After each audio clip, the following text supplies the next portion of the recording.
Bagaimana kita bisa mematikan, ya? Kasih hanya cinta kepada diri saya yang harus diutamakan itu, ya. Mari kita lihat, ya. Mari kita lihat pelajaran kita dengan lebih dalam dari 1 Korintus pasal 13 ini. Di bagian tambahan ini, ya. Di bagian tambahan ini kita akan membahas secara sedikit mendalam, ya. Mungkin Anda sudah sering dengar, tapi kita sedikit lebih mendalam tentang apa, ya? Tentang 1 Korintus 13, satu fatsal yang boleh dibilang sangat apa? Yang sangat dikasihi, ya. Satu fatsal yang sering kita hafal, ya. Sering ini dibacakan, misalnya paling sering itu dibacakan di acara pernikahan, ya. Di acara pernikahan, ya. Inilah salah satu fatsal yang paling dikasih. Dan bahkan menurut Leon Morris, dia mengutip dari seorang penulis lainnya, ya, Harnack, ya. Harnack menulis, dan itu dikutip oleh Leon Morris dari buku komentator dari kitab 1 Korintus, ya, yang dia katakan ini, bahwa 1 Korintus 13 adalah hal terbesar, hal terkuat, ya, the greatest, the strongest, the deepest thing, yang terdalam, yang paling dalam, yang pernah ditulis oleh Rasul Paulus, ya. Dan ini memang mencakup banyak hal dalam 1 Korintus 13 ini. Dan ini yang paling kuat dari semua tulisan Rasul Paulus menurut Leon Morris ini, ditulis dalam Leon Morris. Dan bukan hanya komentator-komentator Alkitab seperti Leon Morris atau yang dia kutip itu Adolf Harnack ini, tapi Ellen White sendiri dari komentarnya tentang dari Kisah sampai dengan Efesus, yang termasuk dalamnya adalah 1 Korintus 13, dia katakan apa? Bahwa Tuhan, Ellen White tuliskan, ya, Tuhan menghendaki saya untuk menarik perhatian umatnya kepada fatsal ke-13 dari kitab 1 Korintus, ya. Tuhan menghendaki, jadi ada ilham yang diberikan oleh Ellen White untuk membawa umat-umat Tuhan untuk apa? Memperhatikan 1 Korintus 13.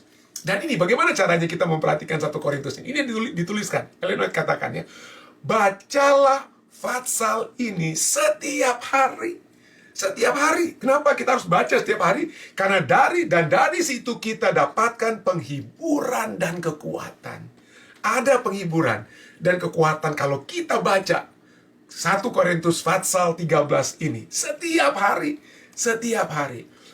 Fatsal-fatsal ini atau bab atau fatsal ini mengajarkan kita bahwa apa? Bahwa kasih seperti Kristus,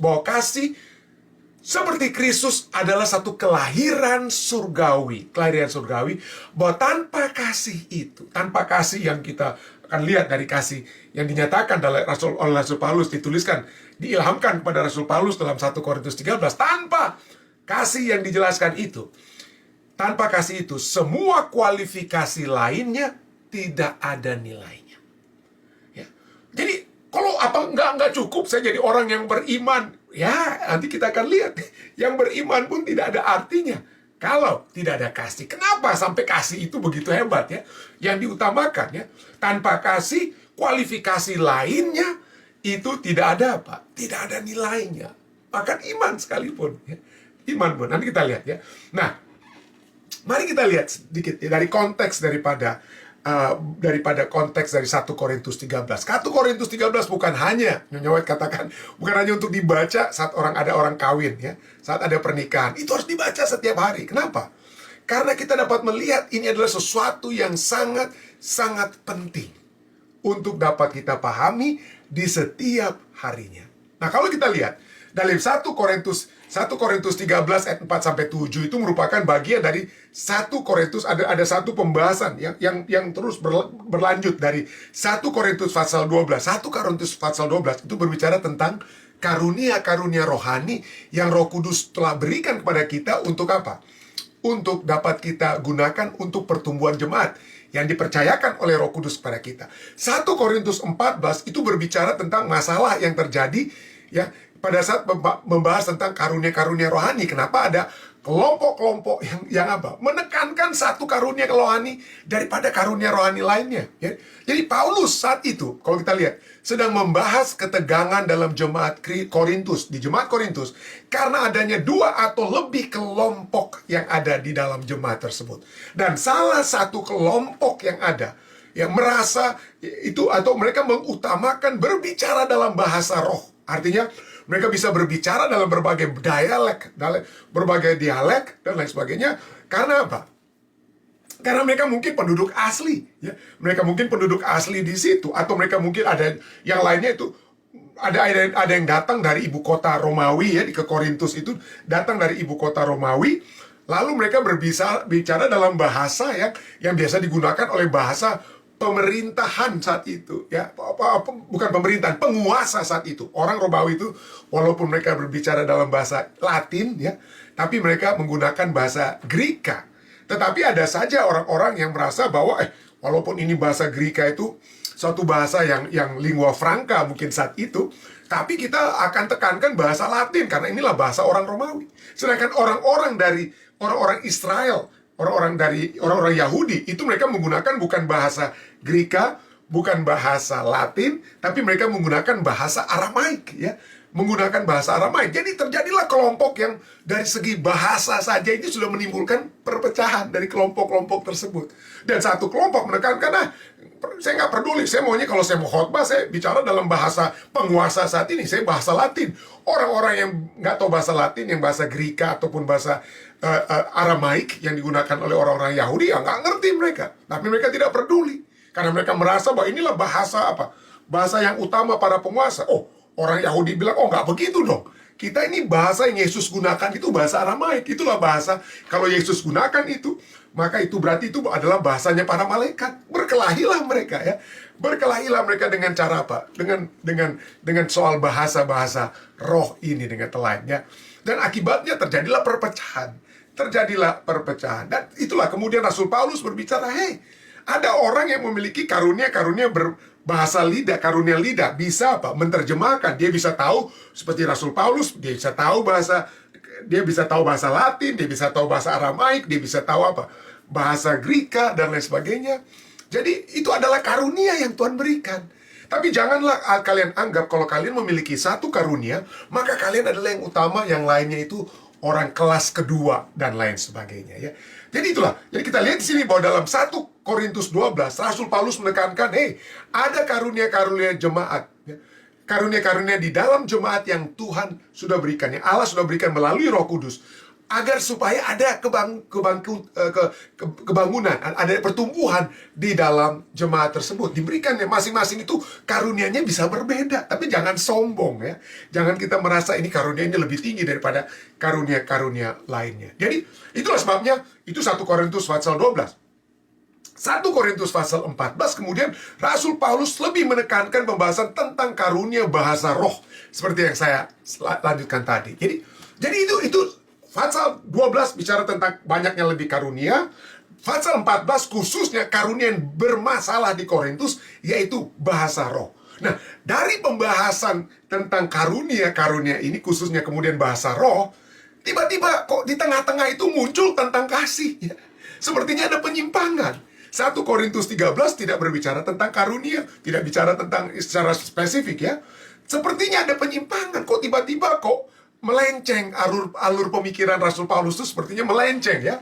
Kalau saja Anda baca dari 1 Korintus 12 lalu Anda tidak baca pasal 13, Anda disambung pasal 14, itu tidak ada masalah. Tetap ada kesatuan dalam pemikiran pembahasannya. Alur ceritanya itu dapat apa? Lempeng aja gitu, langgeng aja, ya. Dapat apa? Terjadi dengan rata begitu saja. Tapi tiba-tiba kok masuk di pasal 13, ya. Namun boleh kita lihat di sini. Namun walaupun banyak mungkin pikir, ini kok seperti penyimpangan, ada kesalahan mungkin tulis nih sampai tiba-tiba dimasukkan pasal 13. Tidak, itu tidak ada kesalahan. Pasal 13 bukanlah kesalahan. Bukanlah itu berarti satu pasal yang tidak pada tempatnya, bukan. Tapi justru apa yang terjadi adalah Paulus ingin menunjukkan bahwa mereka tidak boleh menekankan satu karunia di atas karunia lainnya. Jangan hanya mengagungkan karunia bahasa roh, karena saya ini orang terpelajar, saya tahu bahasa Latin, saya tahu bahasa Greka, saya tahu bahasa Aramaik, saya tahu bahasa Inggris, saya tahu bahasa Indonesia, saya tahu bahasa Jerman. Lalu saya merasa bahwa saya ini yang sudah harus lebih diutamakan, ya. Apa yang Tuhan sudah berikan itu daripada Anda yang cuma tahu, mungkin cuma bikin ini, bikin itu yang kecil-kecil. Tidak, ya. Mereka tidak boleh, Rasul Paulus katakan, mereka tidak boleh menekankan satu karunia di atas semua karunia lainnya. Dan khususnya, jangan lupakan kasih. Jangan lupakan kasih. Kenapa? Kasih itu adalah gambaran yang lebih besar tentang kehidupan umat Kristen. Kasih itu berada di atas daripada semua karunia. Ya, nilai daripada kasih lebih daripada Anda bisa bahasa ini, bahasa itu, bahasa ini, dan itu, dan lain sebagainya. Lebih, ya. Ya, itulah sebabnya pendahuluan dari 1 Korintus 13, sebelum kita melihat daftar atau seperti apa yang harus kita lakukan kalau kita memiliki kasih ilahi, dia mulaikan dengan apa? Dalam 1 Korintus 13 ayat 1 dikatakan, sekalipun aku dapat berkata-kata dengan semua bahasa manusia dan bahasa malaikat, sekalipun bahasa malaikat, ya, tetapi jika aku tidak mempunyai kasih, maka aku sama dengan gong yang berkumandang dan canang yang geberincing. Artinya yang kedengaran itu orang cuma ngomong yang ribut aja, ribut aja, nggak ada artinya. Nggak ada artinya kalau tidak ada apa? Tidak ada kasih. Mau bangga-banggakan Anda bicara bahasa Inggris kah, bahasa Jerman atau apalah, ya, yang Anda ketahui. Kalau Anda tidak memiliki kasih, pengetahuan Anda tentang bahasa itu tidak ada artinya. Anda hanya sedang berbicara dan suara Anda hanya seperti keributan belaka. Ayat kedua, 1 Korintus 13 ayat 2 katakan, sekalipun aku mempunyai karunia untuk bernubuat, dan aku mengetahui segala rahasia, dan memiliki seluruh pengetahuan, dan sekalipun aku memiliki iman yang sempurna untuk memindahkan gunung, tetapi jika aku tidak mempunyai kasih, aku sama sekali tidak berguna. Ya. Segala pengetahuan kita menjadi satu apa? Pengetahuan yang tidak berguna, tidak ada artinya. Tidak ada artinya. Nah, kemudian dikatakan, kasih ini lebih daripada iman yang sempurna. Biasanya kita pikir iman itu kan sesuatu yang penting sekali. Tanpa iman, ya, tanpa iman maka kita tidak tidak dapat menerima kasih karunia Kristus, ya. Dan lain sebagainya. Kita bilang, gimana mungkin ini? Bagaimana kasih ini lebih daripada iman, ya? Bagaimana kita bisa tahu kasih ini lebih daripada iman? Nah, kita ingat bahwa Allah kita itu adalah Allah yang kasih. Sifat Allah kita adalah Allah itu kasih. 1 Yohanes 4 ayat 8. Jadi kita hanya dapat memiliki satu pengetahuan tentang Allah, satu pemahaman tentang Allah kita yang kasih itu hanya juga melalui kasih. Hanya juga melalui kasih, ya. Nah, bagaimana dengan iman? Ya, bagaimana dengan iman? Bukankah iman itu penting, ya? Kita sering pelajari. Jadi, iman tumbuh dari apa? Pendengaran firman Tuhan. Ya, iman tumbuh dari apa? Pendengaran firman Tuhan. Tapi bagaimana langkah daripada iman itu apa? Yang tumbuh dari pendengaran firman Tuhan adalah kita akan apa? Dari iman yang tumbuh itu adalah percaya tersebut. Percaya itu membawa kita untuk mengasihi siapa? Untuk mengasihi Allah. Tapi kalau kita memiliki kepercayaan tapi tidak memiliki kasih kepada Allah, maka itu apa? Itu tidak ada artinya, ya. Ayat Alkitab kita sudah pernah pelajari itu lalu. Setan saja itu percaya. Setan itu percaya. Setan tahu banyak orang menolak Yesus Kristus. Setan tahu, langsung dia sebut, ini anak Allah nih. Setan tahu Yesus itu anak Allah. Setan percaya, tapi dia tidak memiliki apa? Dia tidak memiliki apa? Dia tidak memiliki kasih. Dia tidak memiliki kasih. Jadi itulah sebabnya pendengaran akan firman Tuhan, bahkan yang akan menumbuhkan iman sekalipun, kalau tidak ada kasih, percuma. Setan, kita sering kali orang katakan, ya, setan itu selalu tempat dia mangkalnya. Setan itu bukan di bar atau tempat-tempat yang itu udah gengnya setan itu, ya. Tapi yang tempat mangkalnya setan itu adalah justru di gereja. Jadi setan itu sering sekali dengar khotbah, saudara, ya. Boleh dibilang begitu. Setan itu sering sekali dengar khotbah, ya. Tapi dan dia percaya dengan apa yang mungkin kita katakan dari firman Tuhan, karena dia juga tahu firman Tuhan, dia bisa kutip firman Tuhan. Dia percaya, tapi dia tidak memiliki kasih kepada Allah.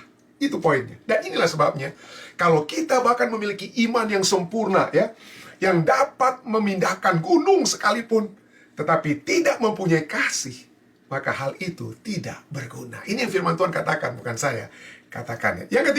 Yang ketiga adalah, dan sekalipun aku membagi-bagikan segala sesuatu yang ada padaku, bahkan menyerahkan tubuhku untuk dibakar, tetapi aku tidak mempunyai kasih, sedikit pun tidak ada faedahnya bagi aku. Kita sering mendengar bahwa kita harus berani berkorban untuk Allah kita. Tapi dapatkah kita memiliki pengorbanan atau jadi korban sekalipun, ya, jadi korban sekalipun, tapi kita tidak memiliki kasih, ya, betul, itu dapat terjadi. Matius 6 ayat 1, firman Tuhan katakan apa? Ingatlah, jangan kamu melakukan kewajiban agamamu di hadapan orang supaya dilihat mereka. Karena jika demikian kamu tidak beroleh upah dari Bapamu yang di sorga. Jadi kita dapat bahkan rela untuk mati martir dengan cara atau dengan apa? Motivasi yang salah sekalipun, ya. Untuk supaya di dunia tunjuk, ya. Saya dapat saja berani mati untuk pergi ke tempat yang sukar, lalu apa? Berkhotbah di situ. Lalu saya ditembak dan lain sebagainya. Tapi ujung-ujungnya motifnya bukan supaya pemberitaan firman Tuhan, tapi supaya saya video penembakan saya atau apa itu menjadi viral dan saya dapat dikenal. Itu dapat terjadi, ya. Itulah sebabnya kalau kita tidak mempunyai kasih tapi menunjukkan tindakan-tindakan keagamaan kita, bahkan dengan cara tubuh kita terbakar sekalipun, kalau tidak memiliki kasih, maka itu tidak ada artinya. Artinya kasih yang bagaimana? Tentu saja kasih kepada apa? Allah kita dan kasih kepada sesama. Ini adalah menggambarkan jangan kita memiliki kasih yang hanya berfokus kepada apa? Diri kita sendiri. Itulah sebabnya Rasul Paulus di akhir dari Fatsal 12 dari 1 Korintus di 1 Korintus 12 ayat 31 dia katakan apa? Ini sebelum kita masuk ke 1 Korintus 13, 1 Korintus 12 ayat 31. Saya tidak sempat tulis satunya sini, ya. Tapi itu adalah 1 Korintus 12 31 katakan apa? Jadi berusahalah untuk memperoleh karunia-karunia yang paling utama. Dan aku menunjukkan kepadamu jalan yang lebih utama lagi. Nah, dari dia bahas tentang karunia-karunia rohani, Rasul Paulus bahas di 1 Korintus 12. Dia katakan, ada yang lebih, ada yang paling utama, ada jalan yang lebih utama lagi. Itulah apa? Kasih, ya. Kasih adalah karunia utama untuk pertumbuhan jemaat, ya.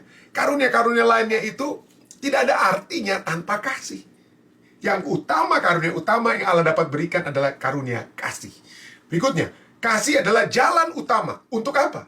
Ya, jalan utama yang Rasul Paulus ingin tunjukkan ini jalan utama apa? Jalan utama untuk mengalami kehadiran Roh Kudus. Dengan kehadiran Roh Kudus, sehingga umat Allah dapat menyalurkan semua karunia rohaninya, hingga karunia-karunia rohani tersebut yang dicatat dalam 1 Korintus 12 ada daftar daripada karunia-karunia rohani. 1 Korintus 12, lalu kemudian Anda juga bisa baca di Roma Fatsal 12 ada daftar karunia-karunia rohani. Demikian juga Efesus Fatsal 4. Semua itu kita dapat lihat daftar karunia-karunia rohani yang diberikan oleh Roh Kudus. Supaya kita apa? Dapat salurkan karunia tersebut bagi pertumbuhan jemaat, ya. Sehingga mencapai tujuan akhirnya. Tapi kalau kita tidak memiliki kasih, itu percuma. Karunia-karunia yang Tuhan percayakan itu bagaikan perumpamaan Tuhan Yesus. Orang yang diberikan 1 talenta lalu dia simpan talenta tersebut, ya. Saya ada satu waktu, ya, ada satu jemaat yang membuat kuesioner, ya. Pendetanya minta untuk buat kuesioner. Mengisi kuesioner, mengisi pertanyaan-pertanyaan untuk mengetahui anggota-anggota untuk mengetahui karunia rohani saya itu apa. Jadi pertanyaan-pertanyaan dijawab, setelah dijawab kita bisa tahu, oh ini karunia rohani saya ini ternyata ini berdoalah atau apa, mengajar Injil dan lain sebagainya, ya. Seperti yang dicantumkan dalam 1 Korintus 12. Jadi, tapi cukup menarik ada yang berkomentar, aduh saya nggak mau, saya nggak mau untuk isi karunia rohani tersebut. Oh kenapa? Nanti kalau saya sudah tahu karunia rohani saya lalu saya tidak lakukan, kan juga salahnya saya sendiri, ya. Jadi artinya ada keengganan untuk mengetahui karunia rohani karena jangan sampai saya tidak akan melakukan hal tersebut. Tapi poinnya adalah kalau Anda mengasihi seseorang, kalau saya mengasihi seseorang tanpa diminta oleh orang tersebut, ya, tanpa diminta oleh istri saya akan lakukan. Karena bukan soal apa, karena masalah kasih yang memotivasi apa? Kasih yang memotivasi saya. Jadi kalau saya sampai tidak ingin melakukan karunia-karunia yang Tuhan sudah percayakan kepada saya, mungkin pertanyaannya adalah, sudahkah kita memiliki kasih kepada Tuhan Allah kita dan kepada apa? Kepada sesama. Dan jika Anda jujur menjawab, aduh, ya betul pendeta, saya belum memiliki mungkin kasih, jangan khawatir. Kenapa? Karena kasih itu bukan sesuatu yang keluar dari dalam diri kita. Kasih itu adalah karunia Allah, saudara. Kasih itu adalah Pemberian, hadiah daripada Allah. Roma 5 ayat 5 katakan apa? Dan pengharapan tidak mengecewakan karena kasih Allah. Kasih Allah telah dicurahkan di dalam hati kita oleh Roh Kudus yang telah dikaruniakan kepada kita. Kasih Allah itu akan menjadi bagian kita melalui Roh Kudus yang berbisik, membisikkan kasih Allah itu kepada kita. Jadi kalau kita merasa, aduh, saya belum sanggup untuk melakukan karunia-karunia rohani yang Tuhan sudah percayakan, karena saya mungkin, jujur ya, mungkin karena saya belum merasa ini suatu hal yang saya harus lakukan, ya. Karena saya mungkin belum memiliki kasih kepada Allah, kasih kepada sesama manusia. Marilah kita berdoa, minta agar karunia kasih itu diberikan. Ini kan kasih itu bukan dari dalam diri kita, ya. Itu adalah buah Roh Kudus yang berikan, ya. Di dalam ya, Roh Kudus yang telah dikaruniakan pada kita itu yang akan memberikan kasih tersebut ke dalam hati kita. Tidak heran Galatia 5 ayat 22 dan 23 katakan apa? Tetapi buah roh, ingat ayat ini tidak katakan buah-buah, bukan bentuk jamak atau plural, hanya singular, hanya bentuk tunggal. Buah roh, apa itu buah roh? Satu aja. Apa itu satu itu? Buah roh ialah kasih. Itu dia. Buah roh itu hanya satu, bukan banyak. Tidak dibilang buah-buah roh, tidak. Buah roh itu hanya satu, kasih. Dari kasih itulah kemudian memancar apa? Dari kasih itu akan memancar sukacita. Dari kasih akan memancar damai sejahtera. Dari kasih akan memancar kesabaran. Akan memancar kemurahan. Akan memancar dari kasih akan keluar apa? Kebaikan, kesetiaan, kelemah lembutan, penguasaan diri. Dan itulah sebabnya, saudara, kalau kita melihat kualitas kasih yang ditulis dalam 1 Korintus 13 ayat 4-8, maka kita akan dapati itulah satu kualitas yang Roh Kudus berikan kepada kita. Kalau kasih itu ada dalam diri saya, maka saya akan menjadi sabar terhadap orang lain. Saya akan menjadi murah hati kepada orang lain. Saya akan bersuka cita dalam kebenaran. Ini dituliskan, ya, kalau Anda baca, kasih itu sabar dalam 1 Korintus 13 ayat 4. Kasih itu murah hati. Kasih itu bersuka cita dalam kebenaran, ya. Kasih itu menutupi segala sesuatu. Ini ayat ini tidak berurutan, ya. Kenapa? Karena di bagian kiri Anda lihat itu adalah kasih dalam bentuk apa? Kualitas dalam yang ditampilkan, yang fokusnya nilainya itu dalam bentuk positif, ya. Positif dalam arti apa yang kita lakukan itu adalah sesuatu hal yang harus kita lakukan, bukan yang tidak boleh kita lakukan. Nah, ini yang harus kita lakukan itu adalah apa? Kita harus sabar, kita harus murah hati untuk menunjukkan kasih, kita harus sukacita dalam kebenaran, menutupi segala sesuatu, percaya segala sesuatu, mengharapkan segala sesuatu, dan sabar menanggung segala sesuatu. Dan kemudian kita lihat bagaimana manifestasi kasih itu adalah juga dalam bentuk apa? Nilainya dalam bentuk negatif. Yaitu apa? Kasih itu tidak cemburu. Kasih itu tidak memegahkan diri. Kasih itu tidak sombong. Kasih itu tidak melakukan yang tidak sopan. Kasih itu tidak mencari keuntungan diri sendiri. Kasih itu tidak pemarah. Kasih itu tidak menyimpan kesalahan. Kasih itu tidak bersukacita karena ketidakadilan. Dan kasih itu tidak berkesudahan. Jadi ada konotasi apa? Negatif yang diberikan. Jadi inilah, kita lihat di sini ada 16 penjabaran tentang kasih, 7 dalam bentuk apa? Positif dinyatakan, dan 9 dinyatakan dalam bentuk apa? Negatif. Jangan kita tindakan-tindakan yang harus kita hindari, yaitu kecemburuan, memegahkan diri, kesombongan, ya, ketidaksopanan, ya, mencari keuntungan diri sendiri, pemarah, menyimpan kesalahan orang lain, tidak bersuka cita karena ketidakadilan. Arti kita melakukan ketidakadilan dan yang tidak berkesudahan. Jadi itulah tindakan-tindakan. Nah, kenapa saya katakan tindakan? Karena pada saat Anda membaca 1 Korintus 13, tidak dikatakan kasih itu apa? Sabar. Kasih sabar. Sabar kasih. Atau artinya yang digunakan bukanlah adjektif. Yang digunakan bukanlah kata sifat. Tapi yang digunakan kalau Anda membaca khusus dalam bahasa Inggris, digunakan kata kerja. Kasih itu dalam bahasa Inggrisnya love is patient. Is itu adalah apa? Kata kerja. Apa artinya kata kerja? Kata kerja itu adalah satu tindakan. Kasih itu bukan satu ide. kasih itu bukan satu pemahaman, kasih itu bukan satu penjelasan, tetapi kasih itu segala sesuatu yang kita lakukan, ya, yang kita tindaki, ya, sesuatu yang merupakan satu action, verb, bukan adjektif, ya, sesuatu yang kita lakukan, ya. Dan itulah sebabnya kalau kasih itu ada yang merupakan buah daripada roh, bukan buah-buah, tapi buah roh, maka kita akan melakukan atau memiliki sukacita. Tindakan sukacita itu ada. Tindakan damai sejahtera itu ada. Tindakan kesabaran, tindakan kemurahan, tindakan kebaikan, tindakan kesetiaan, tindakan kelemah lembutan, dan tindakan penguasaan diri akan menjadi bagian kita. Jika itu belum menjadi bagian kita saat ini, mungkin adalah saatnya bagi kita untuk saat ini berdoa, minta kepada Bapa. Mintalah, maka itu akan apa? Diberikan.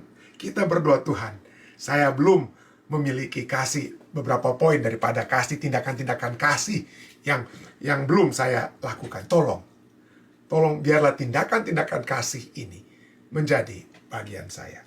Kiranya ini dapat menjadi pembahasan ini, ya, dapat menjadi bagian kita semua. Saya bawa ini dalam nama Yesus.